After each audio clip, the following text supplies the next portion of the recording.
Sir, when you say na parang they're still seeking the dismissal, is it through the Supreme Court?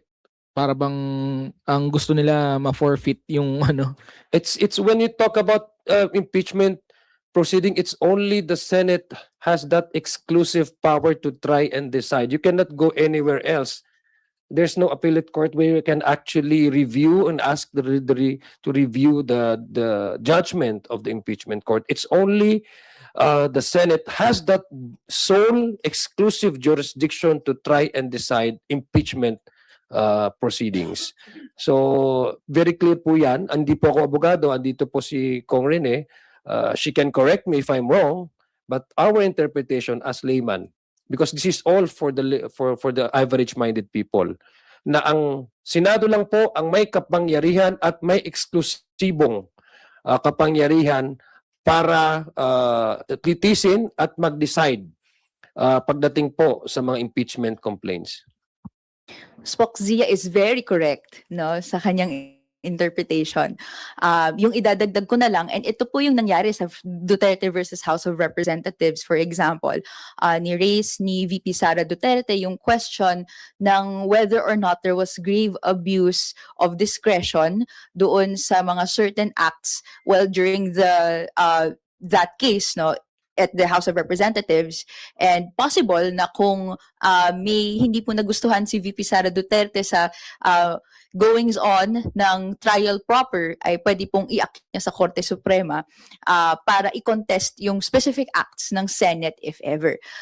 Pero ayaw po natin mangyari yon dahil gusto po natin na at every step, the Senate and all parties observe due process of law, no, observe the rules and regulations provided in the Constitution tungkol sa paglilitis, no, at pagrespeto ng mga karapatan ng mga partido dito sa impeachment court and trial, at sa punot dulo, ma-exercise po ng Senado yung sole and exclusive authority po nila to try impeachment cases as provided in the Constitution.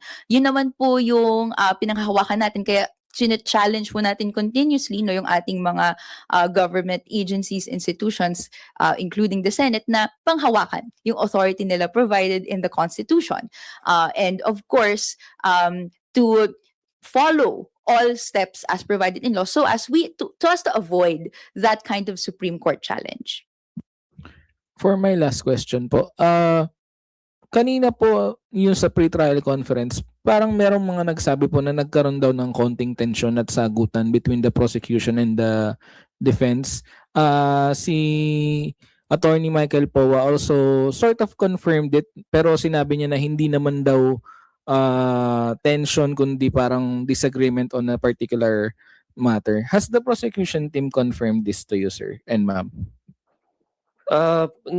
Well, usual naman po na ata nangyayari yan sa mga pre-trial conference So of course, when you have unang-una, first time ito magharapan po ng depensa at prosecution. So I think normal naman talaga ho yan yung mga ganyang disagreements, no? That's why you have the pre-trial conference to simplify kung ano yung pwedeng mapag-usapan, anong i-admit, ano i-contest ng bawat panig, para ang impeachment court ang magde-decide kung ano yung magiging parte sa pag-uusapan sa trial court. So I think what I can tell you that is that both camps, both the prosecution and the defense ventilated their position, and they're decent enough to even if there are disagreements, which is normal, but they're decent enough to proceed further to the process of allowing the impeachment court to discuss about the evidence and the counter evidence by both sides. Ang gusto ko lang din pong i-emphasize, no, successful yung nangyari today dahil nagsimula na po yung mga processes leading up to the trial proper. So ito nga yung hinihintay ng marami, yung pre-trial conference. So ito yung unang harapan ng dalawang partido. That tension, no, dahil iba yung pinanghahawakan yung mga argumento, that is normal.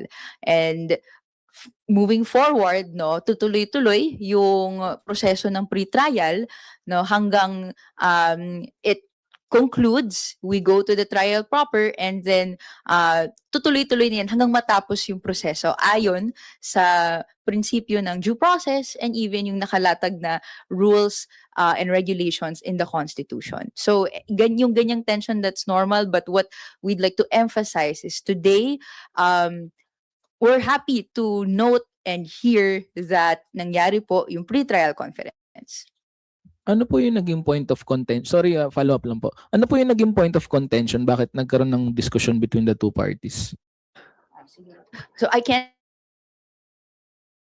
iba't iba na mga naging points of contentions, but I bet maraming points of contentions yan dahil sa pre-trial brief, iba yung proposed stipulations both parties. So of course, kung doon sa clerk of court na magtatanong kung alin dito yung adopt natin, meron po silang arguments na ipuput forth for their versions and not the others. So normal po yun. In a pre-trial conference, I myself had the opportunity to be able to ventilate in cases that I've handled in the past, in pre-trial, na i-defend yung proposed stipulations or issues and yung lists natin as per the pre-trial brief. So, inasahan naman natin yon, and hindi naman po natin nakita na irregular yung ganun. Let us always remember that the default character of a trial is that both sides do not agree on substantial issues, di ba? Adversarial na sila, conflicting na yung kanilang pinaninindigan at pinipresenta sa korte. So that's just the default character of how regular court proceedings happen.